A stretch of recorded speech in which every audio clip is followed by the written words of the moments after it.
Hello friends, अगले वाले question की तरफ चलते हैं।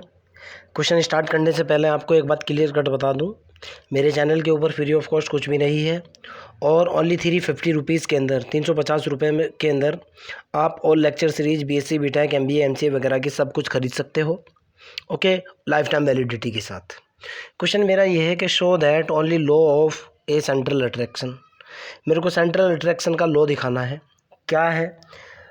ओके, ये सिद्ध करना है सेंट्रल अट्रैक्शन के लॉ के लिए, for which the velocity in a circle at a distance is equal to the velocity acquiring in falling from infinity.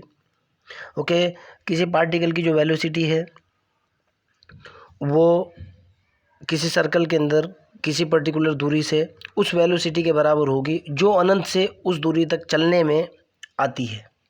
I am repeating my question, is that of inverse cube. आगे question ये कहना चाह रहा है, मैं बहुत short and sweet definition में बता रहा हूँ कि हमारे पास एक पार्टिकल है।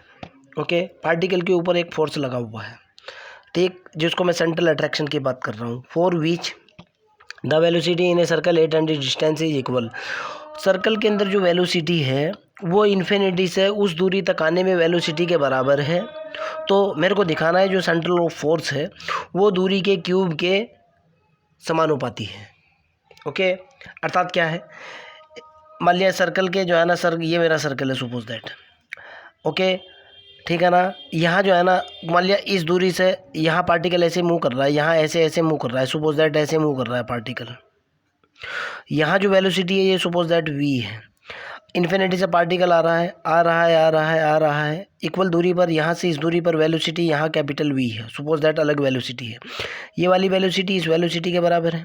ये पार्टिकल जो मूव कर रहा है इसके ऊपर कोई ना कोई फोर्स लगा हुआ है।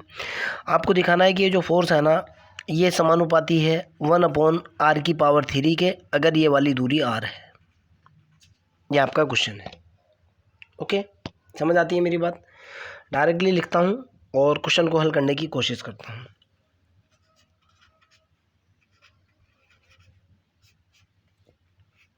Suppose that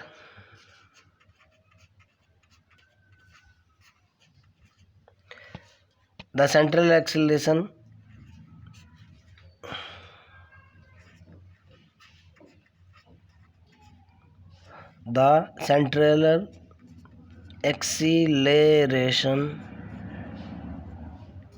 is, मैंने क्या मान लिया, p। ओके, कोई दिक्कत वाली बात नहीं है। देन हमेशा p जो होता है, p is function of r होता है, आप भी जानते हो f'(r). ओके, इसमें कोई दो राय नहीं है। कम से कम 20 क्वेश्चन इससे पहले क्वेश्चन के अंदर भी मैंने बताया, उससे पहले क्वेश्चन के अंदर भी बताया, उससे पहले क्वेश्चन के अंदर भी बताया। सेंट्रल ऑर्बिट की थ्योरी भी यही बोलती है कि जो लगने वाला फोर्स है ना वो दूरी के समानुपाती होता है, दूरी के वर्ग अनुपाती होता है, दूरी की 5वीं घात के समानुपाती होता है, या दूरी की 20वीं 30वीं 100वीं घात के समानुपाती या वर्ग अनुपाती होता है। ओके, तो जाहिर सी बात है अगर सेंट्रल एक्सीलरेशन है तो कोई किसी ना किसी फॉर्म में जो है ना वो दूरी के समानुपाती वर्ग अनुपाती होगा, और समानुपाती और वर्ग अनुपाती अगर होगा तो उसको डायरेक्टली देखो, आप ऐसे समझो, मान लिया लगने वाला फोर्स जो है वो दूरी के समानुपाती है, सपोज दैट। ओके, जब इस समानुपाती के निशान को जो है मैं बराबर के निशान में कन्वर्ट करूँगा तो मैंने शॉर्ट में ले लिया, बराबर के निशान में कन्वर्ट करने के लिए मेरे को कांस्टेंट लेना होता है a/f(r). Okay, clear? a/f(r) को मैंने मान लिया p = f'(r), शॉर्ट में लिख लिया मैंने, कोई दिक्कत वाली बात नहीं। सारे फंक्शन को f' मान लिया, आर्बिट्रेरी फंक्शन है। p जो मेरा फोर्स है हमेशा दूरी से जुड़ा हुआ होता है, दूरी का मतलब p जो होता है वो डिस्टेंस की फॉर्म में होता है, अर्थात p जो होता है मैथमेटिक्स के अंदर फंक्शन ऑफ r होता है, अर्थात ये गिवन है और ये गिवन होता ही है, नो प्रॉब्लम। आगे की तरफ चलते हैं, दिस इज वेरी इंपॉर्टेंट बात। Now equation of motion falling from infinity. क्या? इक्वेशन ऑफ मोशन, शॉर्ट में लिख रहा हूँ, चलो, फॉलिंग फ्रॉम, अनंत से गिरते हुए कण के लिए, फॉलिंग फ्रॉम इनफाइनाइट या इन्फिनिटी, क्या होता है हमारे पास फार्मूला होता है v into D V over D R is equal to होता है माइनस के p। फिक्स फार्मूला है, कोई चेंज नहीं, बिल्कुल फिक्स फार्मूला है। ये सेंट्रल ऑर्बिट की डेफिनेशन के अकॉर्डिंग फिक्स है। ओके, आगे चलते हैं। अब यहाँ से सोच करके देखो भाई, यहाँ अगर मैं इसकी बात करूँ v into D V over D R की, आगे बात बढ़ा दूँ मैं, देखता हूँ क्या निकल करके आता है मेरे पास। मैं यहाँ लिख रहा हूँ but p is equal to कितना है, माइनस एफ डैश आर है, आपके सामने है, देखो ना आप, p is equal to minus F dash R है। तो ये रिजल्ट मेरा कितना हो जाएगा यहाँ से सीधा सीधा, जब मैं इसको चेंज करने की कोशिश करूँगा, ये रिजल्ट हो जाएगा मेरा भाई v into D V over D R is equal to minus F dash R. मैंने दोनों तरफ 2 से मल्टीप्लाई किया, मैं कह रहा हूँ मल्टीप्लाई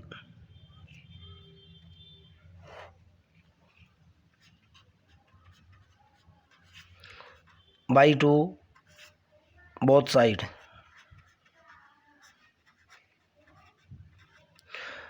तो इधर मेरे पास कितना निकल करके आया, ये हुआ 2v D V over D R is equal to minus के 2 एफ डैश आर। ये डिफरेंशियल इक्वेशन है, मैंने इसके अंदर वेरिएबल सेपरेबल का यूज़ किया और अगला रिजल्ट कैलकुलेट किया। ओके, डिफरेंशियल इक्वेशन है, वेरिएबल सेपरेबल लगा रहा हूँ, इसको लिखा जा सकता है 2v D V is equal to minus के 2 F dash R into D R. Clear, मैंने दोनों तरफ इंटीग्रेट किया, मैं इंटीग्रेट कर रहा हूँ 2v D V is equal to minus के 2 integration F dash R into D R, indefinite integration है प्लस आर्बिट्रेरी कांस्टेंट है। ओके, ज़रा समझने की कोशिश करना, जब मैं इसको इंटीग्रेट करूँगा ये तो हो जाएगा V square. Okay, is equal to, भाई देखो ये जो फंक्शन है आर का फंक्शन है, फंक्शन को जब मैं इंटीग्रेट करूँगा तो जाहिर सी बात है कोई ना कोई तो रिजल्ट निकल करके आएगा ही, कोई ना कोई तो रिजल्ट निकल करके आएगा। ओके, मैंने क्या किया कि जो मेरे पास एफ डैश आर है ना, ओके, इस टोटल इंटीग्रेशन को, इंटीग्रेशन के बाद कुछ ना कुछ रिजल्ट निकल करके आएगा, मैंने इसको एफ ऑफ आर मान लिया, मान सकते हैं, कोई दिक्कत वाली बात नहीं है। आप फाई ऑफ आर रख लो, ए ऑफ आर रख लो, बी ऑफ आर रख लो, आर का फंक्शन निकलेगा, मैंने उसको आर का फंक्शन ही रख लिया, कोई दिक्कत वाली बात नहीं। ओके, आगे की तरफ चलते हैं। तो यहाँ से मेरे पास कितना निकल करके आया, 2 एफ ऑफ आर प्लस के ए। एक और भी है, एक बात और भी है बच्चों, इसको मानने का एक रीज़न और भी है, मैं आपको वो भी बता दूंगा, आप चाहे जिस तरीके से चल लो। जनरली क्या है कि ज़रा समझने की कोशिश करना, एक्सीलरेशन जो है वो किस चीज़ से जुड़ा हुआ होता है, डिफरेंशिएशन से जुड़ा हुआ होता है।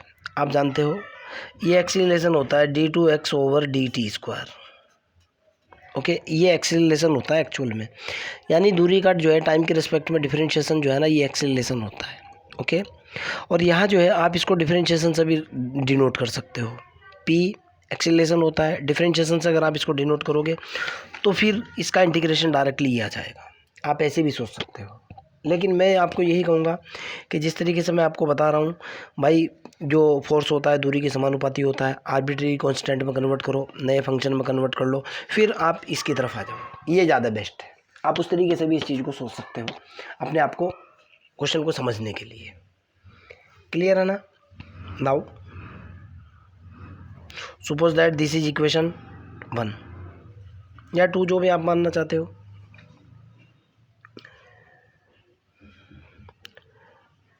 हियर ये जो v वेलोसिटी है,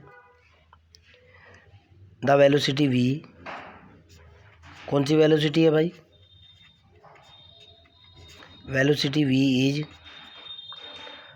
फॉलिंग फ्रॉम इन्फिनिटी वाली है। देखो आप, फॉलिंग फ्रॉम, शॉर्ट में लिख रहा हूँ, इन्फिनिटी वाली है। आप कहोगे सर ये बात कैसे बोल रहे हो आप?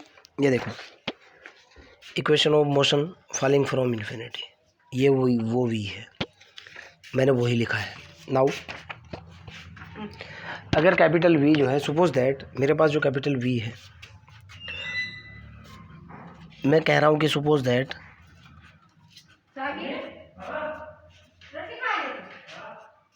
जो कैपिटल वी है, capital V is the velocity. आप कैपिटल वी की जगह वी डैश भी मान सकते हो, यू भी मान सकते हो। एज वेलोसिटी, कौन सी वेलोसिटी है भाई? Moving in a circle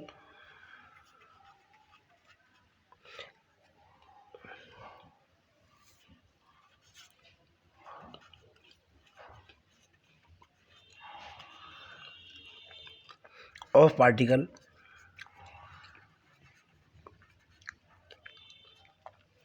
okay. तो इस सिचुएशन में जो है फ्रॉम डिस्टेंस आर, मिठाई खा रहा हूँ यार इसलिए दिक्कत आ रही है। From distance are,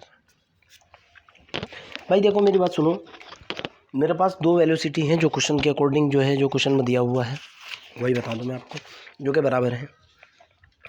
for which the velocity in a circle at and distance R is equal to the velocity acquiring from infinite. Infinite velocity तो मेरे पास ही आ चुकी, जो सर्कल वाली वेलोसिटी है मैंने वो क्या मान ली, वो मैंने वी के बराबर मान ली। क्लियर है ना? तो okay then in this position, ये सर्कल वाली वेलोसिटी के लिए इन दिस केस अगर ऐसा होगा, इन दिस केस, इस केस में मेरे पास जो होगा बेटा, इन दिस केस जो मेरे पास एक्सीलरेशन होगा,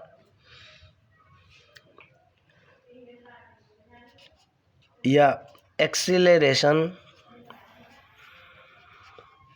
पी हमेशा ये जो बराबर होगा, ये होगा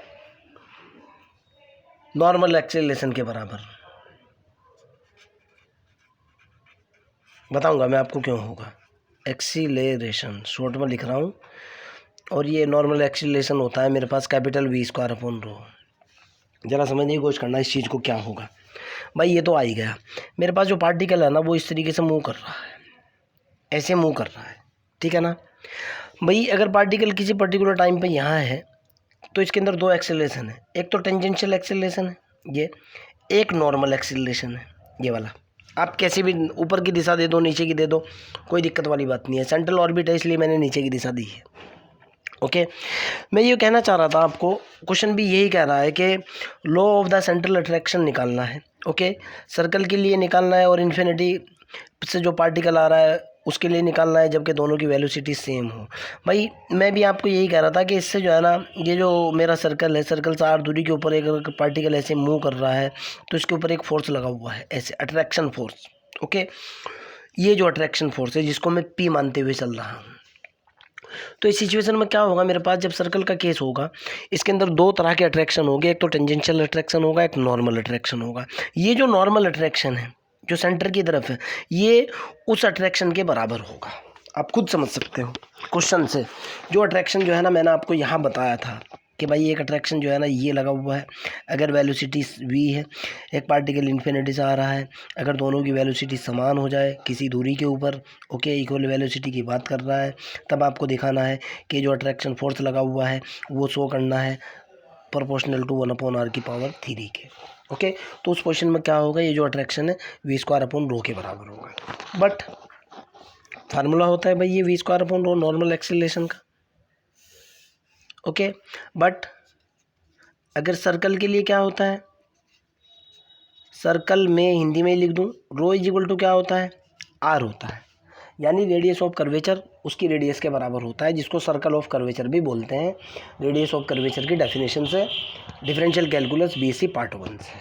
ओके अब ये वाली वैल्यू मैं यहाँ डालूंगा और रिजल्ट निकालूंगा, देखता हूँ क्या आता है रिजल्ट मेरे पास भाई। तो यहाँ से मेरे पास क्या निकल करके आएगा, पी इज इक्वल टू क्या हुआ, दोनों इक्वेशन देख लो आप, एक इक्वेशन तो आपके पास जो है, चलो पहले इसी को देखता हूँ। तो पी इज इक्वल टू आपके पास आ जाएगा कैपिटल v² की वैल्यू मैंने कितनी पुट कर दी, आर। ओके यहाँ से मैंने v² की वैल्यू निकाली, कैपिटल v² की वैल्यू कितनी हुई भाई, R into P. But P is equal to क्या है मेरे पास, f डैश आर है, देखो ना, फिर आप ये कहोगे कि सर कैसी बात कह रहे हो आप। ये देखो पी इक्वल टू कितना है, एफ डैश आर है, ठीक, जो मैंने मानते हुए चला था। तो यहाँ से रिजल्ट कितना बन जाएगा मेरे पास भाई, P is equal to F dash R से अगला रिजल्ट मेरे पास बनेगा V square is equal to हो जाएगा यहाँ से capital V square is equal to कितना होगा भाई, R into F dash R. Clear. But question के अकॉर्डिंग क्या है, गिवन दैट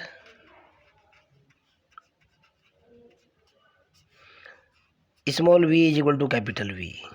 आप कहोगे सर ये बात कैसे बोल रहे हो फिर आप, बिल्कुल सही बात है। तो वही बार बार आपको बता रहा हूँ, ये कहना चाह रहा है velocity in a circle at any distance is equal velocity acquiring falling from infinity. दोनों की दोनों दूरी वेलोसिटी बराबर है। ओके, एक वेलोसिटी इन्फिनिटी पे तो मैंने स्मॉल वी मानते हुए चला था, देखो इक्वेशन ऑफ मोशन का यूज़ करते हुए। दूसरी जो वेलोसिटी है मैं कैपिटल वी मानते हुए चला था, अभी आपके सामने है। दूसरी वेलोसिटी में क्या मानते हुए चला था, ये देखो कैपिटल वी मानते हुए चला था, आपके सामने है सर्कल के लिए। ओके, कहना चाह रहा है कि दोनों की दोनों वेलोसिटी बराबर है, आपको पता लग चुका। तो भाई मैं तो जाहिर सी बात है जब दोनों की दोनों वेलोसिटी बराबर हैं, अब मैं क्या करूँगा, मैं इसका स्क्वायर करूँगा। Small V is equal to किसके बराबर है, कैपिटल वी के बराबर है। मैंने दोनों का स्क्वायर किया, रीज़न भी दूंगा, capital V square is equal to small V square है। सवाल पैदा होता है कि सर आप स्मॉल वी स्क्वायर क्यों कर रहे हो, क्यों, मैं एक रिजल्ट कैलकुलेट कर चुका हूँ।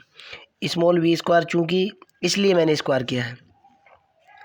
स्मॉल वी स्क्वायर की वैल्यू कितनी है मेरे पास, स्मॉल वी स्क्वायर की वैल्यू है 2FR प्लस के ए, 2FR प्लस के ए। देखो आप 2FR प्लस के ए, इसलिए मैंने यहाँ स्क्वायर किया है। ओके, अब दोनों रिजल्ट्स का मैं यूज़ करूँगा, ध्यान से देखना है। यहाँ वैल्यू डालूँगा, देखो आप, ये कैपिटल वी स्क्वायर की वैल्यू कितनी है, आर एफ डैश कितना है, ये R into F dash R is equal to उधर कितना है -2FR प्लस के कितना है ए, है ना, कोई दिक्कत तो नहीं है। इसको भी इधर ले आओ आप, ये हुआ R F dash R plus के 2FR इज इक्वल टू कितना ए, दोनों तरफ आर से मल्टीप्लाई कर दिया मैंने, मल्टीप्लाई बाई आर, आर से मल्टीप्लाई करते ही R square F dash R plus के 2R FR is equal to A into R. मेरे ख्याल से कोई भी आपत्ति आपको नहीं होनी चाहिए। अब ज़रा समझने की कोशिश करो, इसको मैं क्या लिख सकता हूँ, ज़रा ध्यान से देखना। इसको लिख सकता हूँ मैं D/dr, this is very important, D/dr R square FR। आप इसका डिफ्रेंशिएट करके देखो, आपका रिजल्ट ही आएगा। कहो तो मैं करके भी दिखा दूँ, इज इक्वल टू होगा AR। मैं करके दिखा रहा हूँ, इधर देखो आप, जब आप इस क्वांटिटी को डिफ्रेंशिएट करोगे, देखो D/dr आर स्क्वायर FR करोगे, फर्स्ट फंक्शन ये है, सेकंड फंक्शन ये है, फर्स्ट फंक्शन का डिफरेंशिएशन करो, ये आपके पास निकला 2R FR आएगा, प्लस जब इसका R square as it is इसका डिफरेंशिएशन करो एफ डैश आर। यानी इस वाली क्वांटिटी को देखो, आप करके देखो, आ चुका ना, इस वाली क्वांटिटी को ये लिखा जा सकता है, बिल्कुल लिखा गया। आगे चल लेते हैं, अब फिर मैं इंटीग्रेट करूँगा दोनों तरफ। तो यहाँ से मेरे पास जो निकल करके आया भाई, सीधा सीधा इस क्वांटिटी को ये लिखने के बाद ये निकला मेरे पास D/dr R square FR is equal to A into R. फिर से मैंने इंटीग्रेट किया भाई, मैं कह रहा हूँ इंटीग्रेटिंग बोथ साइड,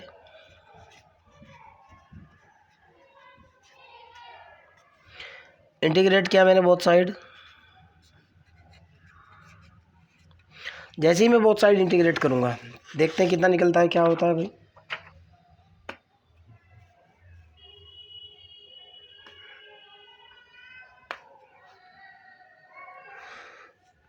इधर इंटीग्रेशन किया मैंने D/dr R square F of are